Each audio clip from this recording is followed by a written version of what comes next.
So what do you think then should have been or can be in place or should be in place for people that have gambling addictions in prison? I think the first thing is screening people. It's that simple. You know, you go in, you have a medical interview. It asks you, do you drink? Do you smoke? Any drugs? Gambling wasn't asked. Just first of all, collecting that data to see the scale of the problem, and then allowing support in prison. So there is now stuff going on, and we'll talk about that later. Some organisations do work in prisons, but having a GA group or having those outlets of people would be a really good start, I think. Yeah, I think, again, like what Ben said, but having that open communications, because gambling is banned in prisons. So the last thing that you want to do is someone to say, oh, yeah, I've been gambling, and then it affects their sentencing stuff and all of their recovery plans and all of that stuff, and that be seen as like a mark against them to progress. So true. Yeah. So I think it needs to be, there's so much awareness that needs to happen, both for support for people in prison, but also wider, so ensure staff understand. So if someone does come to them, it's not seen as a negative, it's seen as do you know what, we can help and support you with this. I think, it's so true, that awareness, that question at the start, they don't even know how many people are affected, but I've heard more and more over the years. So I think you're both right. I think it's becoming more and more aware. People are becoming more and more aware of it, which is good. Yeah, I think it should be taken as a health issue, right? Because they ask you about your mental health, they ask you about physical health, sexual health even, but never about gambling or other forms of addiction. You know what I'm saying? So I think how they've categorized it needs to change maybe as well, Yeah. What about the support when you came out of prison? Was there much support known, and did you get any? Either of you can tell me. Through probation, you mean? Through in general. So obviously there isn't much support inside prison. There wasn't, and you said that there is now, but we'll touch on that. But what about outside? Was there much support? There's loads of support available now. So for me personally, when I came out of prison, I was going to an online peer support group. So it wasn't GA before prison. It was it's the spirituality aspect is taken out. It's just an online peer support group. So I rejoined that, and it was really good to reconnect with people from that side of things. But also I accessed treatment through the NHS as well. Okay. Because that's something that has changed in the last couple of years. Is when I first went to the GP in 2018, they gave me 3 phone numbers to ring. One was a drug and alcohol service who wouldn't accept me because they don't do gambling. One of them would accept me, but they had a 6-month waiting list. Wow. And the other number didn't work at all. So that was, but by the time I came out of prison in 2021, there were now gambling clinics across the UK that can offer specialist support. So that was one of the things that I did when I came out of prison. I remember there being a big push on it because there was something about kids on video games. I don't know if you guys remember anything like that. I saw something in the news about, how they're buying things in game, and the in-game spending almost was like a gambling addiction, and somehow loot boxes. Yes. Yeah, there's been a big thing recently about that, and whether that's deemed and seen as gambling. Depends what view you take on it, but there are so many similarities between purchasing loot boxes and gambling, in particular. For example, my son plays FIFA, and everyone wants Messi or Ronaldo, right? Buying the packs exactly. So there is a lot of similarity there. Yeah. So then for you, then Steve, coming out, was there much support in terms of organisations So I think for me, I think my recovery was then a different type of support for me personally at that stage. So I didn't need access any additional treatment to stop gambling. I had 3 years under my belt. For me, it was then looking for support for the next stage for me. And for me, it was around things such as my social circle had really diminished. So it was improving that. I'd also put on quite a lot of weight through my addiction. So looking to start physical health. finding things to support with my emotional well-being, and I kind of fell into breath work whilst I was in prison. Okay. So I carried that on and done some. We were talking about that earlier. Yeah, and done some training actually as a breathwork instructor. So I enjoyed that. And that for me was part of building, what I call my recovery capital. So it like investing in stuff in me to then start to see the benefits. Yeah. But in terms of organisation, say that phrase again. I can't remember what I said now. Recovery capital. Recovery capital. Yeah. I like that. That's the phrase of the day. Yeah. Recovery capital. So, but in terms of organisations providing that support of the next phase, there kind of weren't that many, which is, again, I'm sure we'll touch on it later, but this is why me and my wife set up Reframe Coaching to help people with that next step. Okay. More like a wraparound support kind of thing. Yeah. Okay, that sounds good. We'll touch on that later. But talking about your wife and your families, what was it like then transitioning out of prison? What was that like for family life? How did that journey feel for you guys? So for me, when I was released, we were still in lockdown. Okay. So I was released on New Year's Eve as well. Wow. Yeah. I didn't even know they did that. Well done. Did they? Yeah. Well done. Do they do that? What day was it? Do you remember the day? No, I don't know. I know it's a tough one, but it depends, because if it's like a Saturday, it come forward, innit? So I should have been released, I think, it was the 3rd. So 3rd of Jan was when I was sentenced. So I think because it was a weekend, then it was a bank holiday, it got pushed forward a few days. Done. So smashed it. Should I be saying that? No, it's cool. No, it's fine. It's fine. It's how the system works, isn't it? Yeah. So it came forward. So it's New Year's Eve that I was released, which was a bit surreal in itself. But like, I probably wouldn't have gone out to celebrate and party that anyway. But everyone was on lockdown, so I came out, and it was literally going home, which was a different house for me. So my wife and children had to move during whilst I was in prison. Mm-hmm. So going to a new home, new surroundings. But then after the Christmas holidays, the children were still home, so I was homeschooling my children. Like my wife was going out to work. Because COVID, because she was in retail, so she was allowed to go to work. Yet here I am with like my son doing Spanish and stuff. And hola, ¿cómo estás? Exactly. Oh my god, that is crazy, isn't it? Which was nice, because I've spent, and I did have visits, and I was fortunate to go to open prison, so I was able to do some home stays as well. So I was fortunate to see my children throughout, but having that time to spend with the kids when I was out, which was unexpected really, because I thought they'd be at school and I'd be at my own, was great. My Spanish hasn't improved, but do you know, it was Did nice. they understand what was going on? Were they young? They were at an age where we told them at the very start. So before I went to prison, we sat them down and said what was happening. Oh, that How must did have they been take that? difficult. Spoke to... Just out of interest. I think if you want to speak about it. No, of course, they've both been like amazing. We do try to keep an open and honest house, so we do try and talk about that stuff. There is things, however, that we talk to the children's schools to make them aware of it. So both children had support through their school. So if they didn't want to talk to like mum or dad, they could go and speak to someone else. That's great, man. But I'm sure it's one thing that I always think back of, like, what is that lasting impact? So they might not necessarily have been impacted these last few years, but is there any impact in years to come? And that always does worry me, and I think that probably always will worry me. The consequences of my actions. At least you're aware of it, and maybe there's something that can be put in place. Possibly. And I think that's why we have that. Try and keep an open conversation. So we talk to the kids, ask how prison was. They did come and see us, and we talk about that as well. So then, I just wonder, because you mentioned that it was good, the relationship being together. How did that develop the relationship again? Because obviously it's almost new again, right? So what was that like then? Yeah, so with my wife, it was really about sort of rebuilding that trust was huge. And I think just going back to basic things, and this sounds really contradictory, but for someone in recovery, it's about being selfish.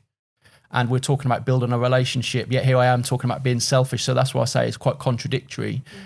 But it's about me being selfish in my recovery and getting back to the person who I was and who I am, really. In order to be the best in order, once I am that person, all of the qualities that person has, that is the person who my wife married. Yeah. So yeah, it sounds strange, but it was about doing what I can to be the best version of me. And then it was about doing all of those things that I would have done to build trust. So again, we talk about loads of things now about our feelings, and I'd never really done that before. So talking about that helps me and also helps our relationship. And I think with a lot of things such as building trust, it's about actions. Yeah. So it's not necessarily me doing it to try and build trust with my wife, but if she sees me doing these things off my own back, that she can see the change in behavior, and I think that helps to sort of build that trust. But also making sure we had time for ourselves as well, I think was so important for that. 100%. And for you, Ben, then what was the transition like for you? Because just to touch on like another aspect, like work, was there any connotations to the convictions that you guys had that stopped you from doing certain work again? Like, what was that like then? Yeah, so I came out, it was about a week after Steve, actually. It was early January. So again, it was lockdown, and it was like a different world. It was like I'd woken up from a coma from a zombie apocalypse or something, and the world was just completely different.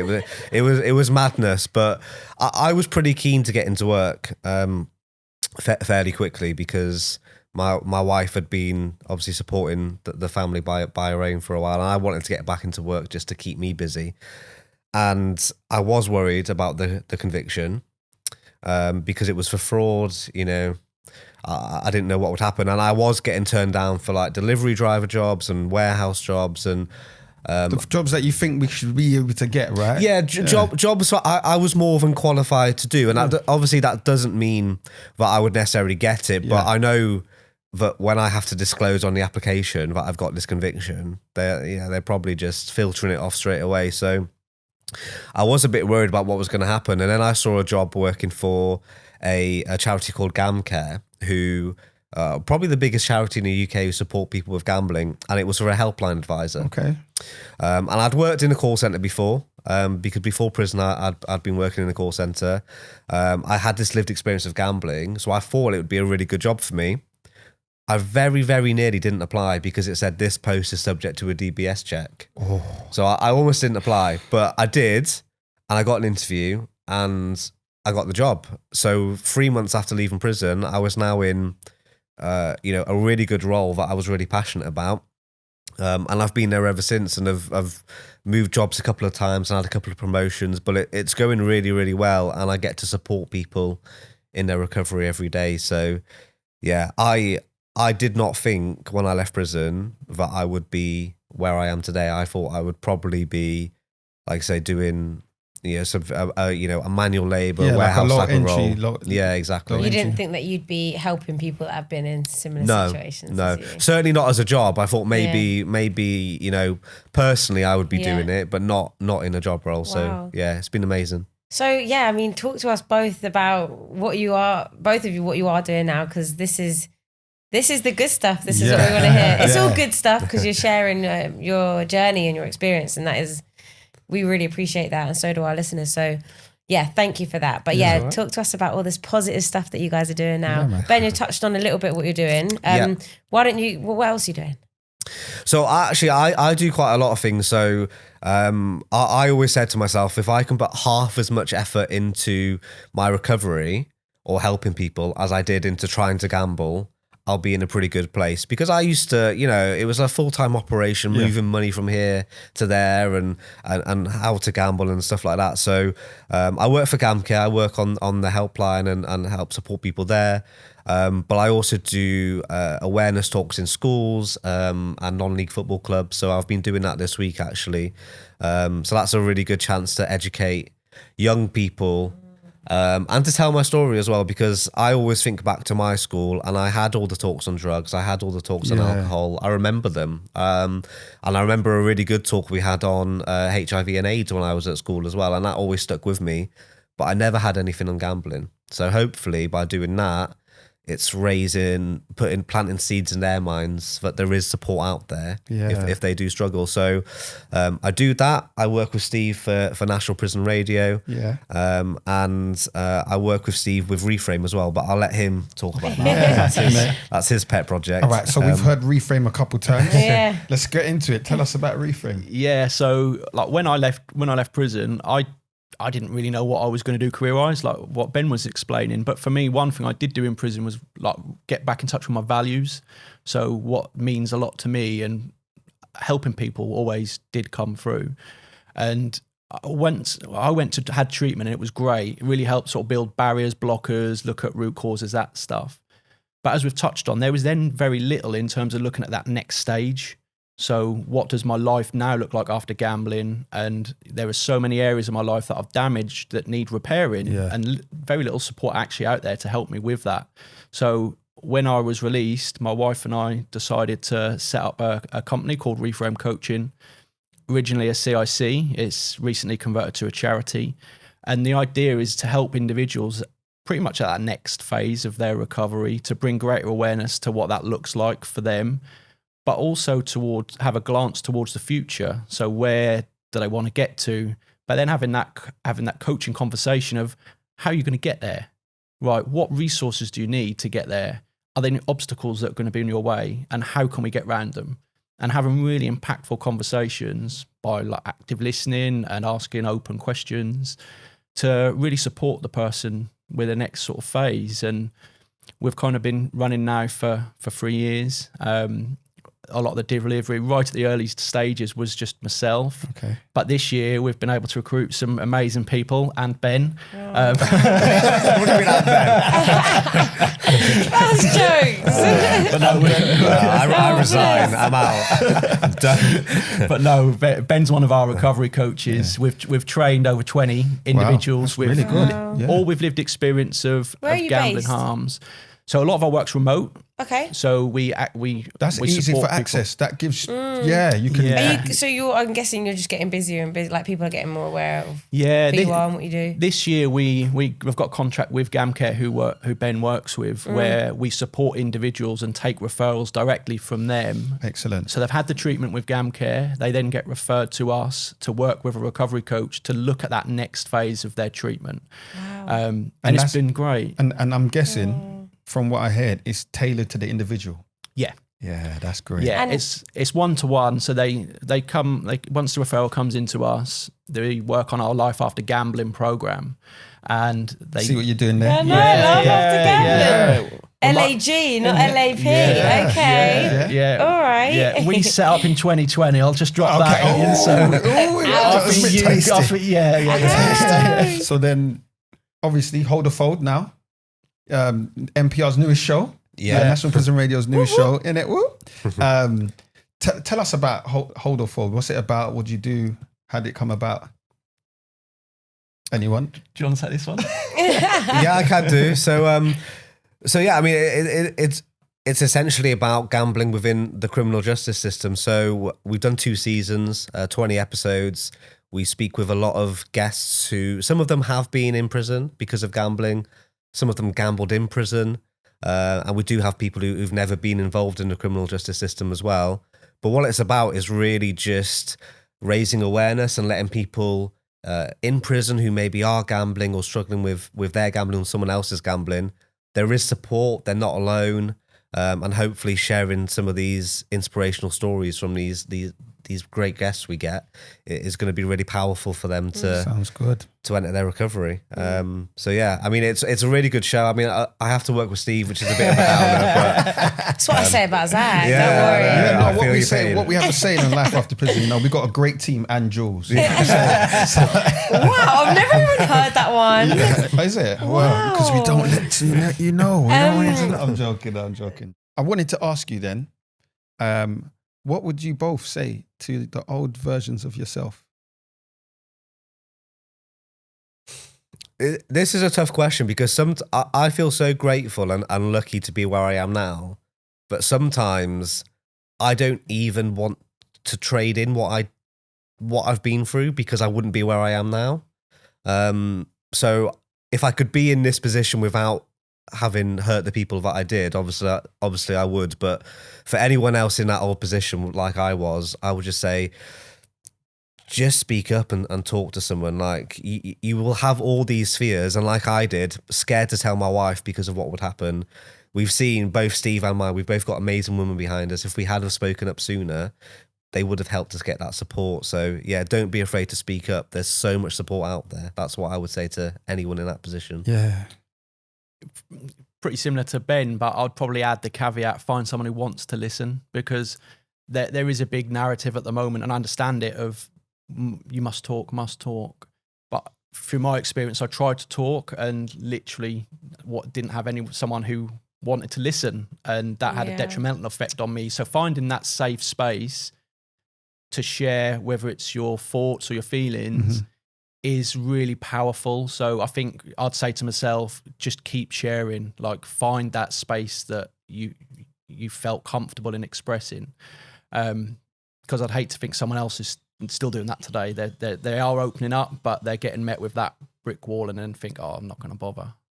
No, sound advice, man. Yeah, I appreciate you sharing. Both of what you guys said is so important for people to hear. So great combination. Yeah, thank you very much. I see why you two work well together. Oh, we don't.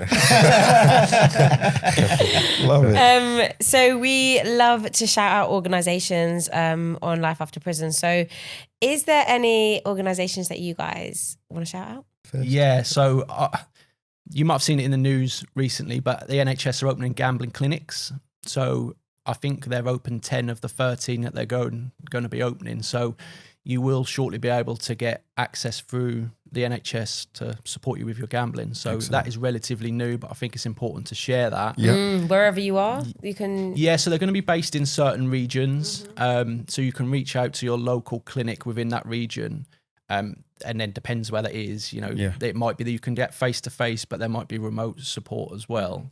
But there are a number of organisations out there, and I know Ben's going to touch on a couple, but you've also got GA as well that runs, and it depends on what type of support GA, that you like want. Gamblers Anonymous, So if you want like a 12-step peer support approach, there are a number of organisations out there. So I think what's really important is that people understand and know that they've got options. So, they can try maybe a Gamblers Anonymous meeting, seeing if it's for them. If not, you've got NHS, you've got whatever Ben's going to mention in a minute. But there are a number of options available. And another one you haven't mentioned. And of course, Reframe Coaching. So yeah, we're on socials, got website and stuff. So love that. Check us out, and if you coach, and again, for us, it's providing a different modality of support. So we don't provide counselling, we provide recovery coaching. Yeah, and I'll shout out to GamCare. Obviously, I know I work for them, but they run the National Gambling Helpline. It's 24 hours a day, 7 days a week. It's free to call. And most importantly, if you are in custody, you can call them from your prison phone as well. Yeah, really good charity. They do other work as well, but the National Gambling Helpline, honestly, is a really good frontline service for people to ring. And the number for GamCare is 0808 8020 133. That's 0808 8020 133. Just to add another one, there's Aquarius. They're based in the Midlands, and you can contact them if you have a gambling problem or you need any support. And as we do on Life After Prison, we like to get involved with you guys on socials. And we asked you a social question. We asked you on our socials, we said, is there any prison slang that still sticks with you today? Yeah. And we got quite a few responses, didn't we, Jules? We did. We got quite a few of the same. Yeah. Like burn. That's in there. That was used a couple times. Yeah. What else have we got? Heading home to my Peggy Dell, bit of rhyming slang there. This one's classic, used a lot, but can't forget it. You can lock the locks, but you can't stop the clocks. Yeah, you hear that all the time. And other things we got was like mad ting, a number 2 and a shave, so and a shave. Are you listening? And set pace then. Yeah. What about you guys? Any prison slang that sticks to mind? Putting you on the spot here. Do you know what? I can't think of like slang. When you said that question, I don't know why. Maybe it's because the football's been on, like the internationals, but I just remember like every time a goal is scored, they're banging on doors, the door. yeah. Do you know what I mean? It doesn't matter who bang you your support. doors is Just one. You bang the doors. Yeah. You know there's a goal. That used to wake me up sometimes. Damn, I'm missing the game. Yeah, trust me. But yeah, thanks for sharing that, Ben. Yeah. Nah, not really. I mean, people in prison talk very differently to how I was used to speaking, so it was a bit of a culture shock. The word man was used a lot in a lot of different contexts, so I didn't understand all the time. That's all I'll say. Oh, Joe. Yeah, you brother. And you can continue to get in touch with us. Yes. Life After Prison is available on all podcast platforms, so whatever you use, you can find us on there. And don't forget, we're on YouTube, so you can like, share, subscribe, and drop us a comment on YouTube. Let us know what you think and add your 2 pence in as well. You can find us on Instagram, Twitter, or X, and TikTok at After Prison Pod. But TikTok is Life After Prison Pod. Email us at podcast@prison.radio. And if you're listening inside, you can get in touch via the usual methods through National Prison Radio. So a massive thank you to Steve and Ben. You guys have been amazing. Great guests, man. I like the chemistry, man. You guys the are duo. innit? A massive thank you to you guys for listening, and we'll see you next time. Like, share, subscribe. Take care.